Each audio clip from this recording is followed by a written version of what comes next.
স্বাগত জানাই খবর 24 এর পর্দায়। আজ কল্যাণপুরে আসলো প্রণব সরকারের নেতৃত্বে এক প্রতিনিধি দল। সাংবাদিক সজলদেবের সাথে সংঘটিত অনভিপ্রেত ঘটনার ব্যাপারে খোঁজখবর নিতেই এই সফর। দেরিতে হলেও পুলিশের ইতিবাচক ভূমিকা গ্রহণে সন্তোষ প্রকাশ প্রতিনিধি দলের।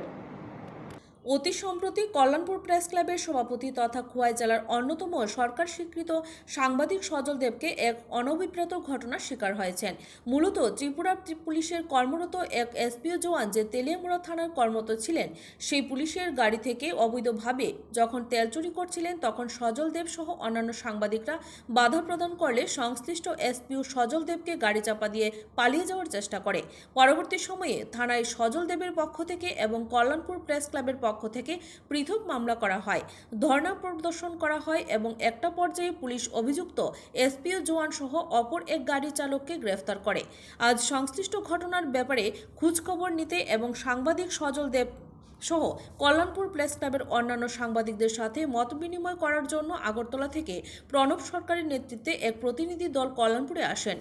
প্রতিনিধি দলটি কল্যাণপুর প্রেস ক্লাবে উপস্থিত সদস্যদের সাথে কথাবার্তা বলার ফাঁকে সেদিনের ঘটনার সম্পর্কে অবগত হন এবং পরবর্তী সময়ে কল্যাণপুর থানায় গিয়ে ভারপ্রাপ্ত আধিকারিক তাপস মালাকারের সাথে গোটা ঘটনার বিষয়ে কথা বলেন।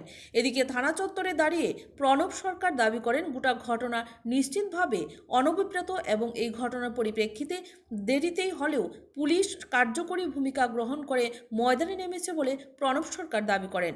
ব্যুরো রিপোর্ট, খবর 24। ঘটনা ঘটেছে সজলের সাথে কল্যাণপুর প্রেস ক্লাবের সভাপতি এবং বিশিষ্ট সাংবাদিক এই রাজ্যে।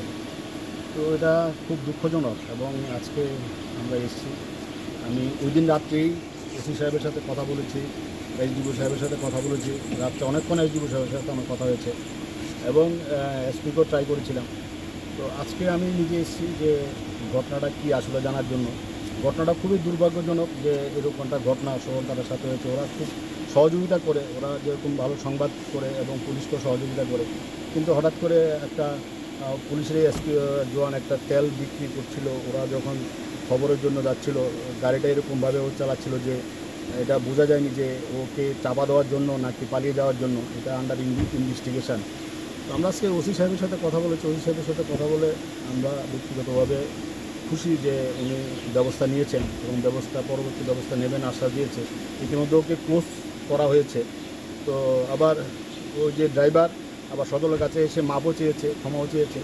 তো বিষয়টা আমরা দেখছি এটা কি করা যায়, কিন্তু ওকে আমরা এরকমভাবে যে ও একটা অপরাধ করেছে, নিশ্চিতভাবে বলা যেতে পারে ও একটা অপরাধ করেছে, কিন্তু ওকে আমরা কীভাবে কি করব এটা আমরা সবাই মিলে আলোচনা করে যা করার করব। কিন্তু ঘটনাটা অত্যন্ত নিন্দনীয় এবং দুর্ভাগ্যজনক এবং কল্যাণপুরের সাংবাদিকরা থানার সামনে বসতে হয়েছে। এইটাও খুব আনফর্চুনেট যে ওনারা এই ঘটনায় থানার সামনে ধর্ণা দিতে হয়েছে। পুলিশ যদি তৎক্ষণাৎ ব্যবস্থা নিত তাহলে হয়তো ওরা থানার সামনে বসতে হতো না। যাই হোক, আজকে আমরা কথা বলেছি, দেখি পরবর্তী পদক্ষেপ কী গ্রহণ করা যায়।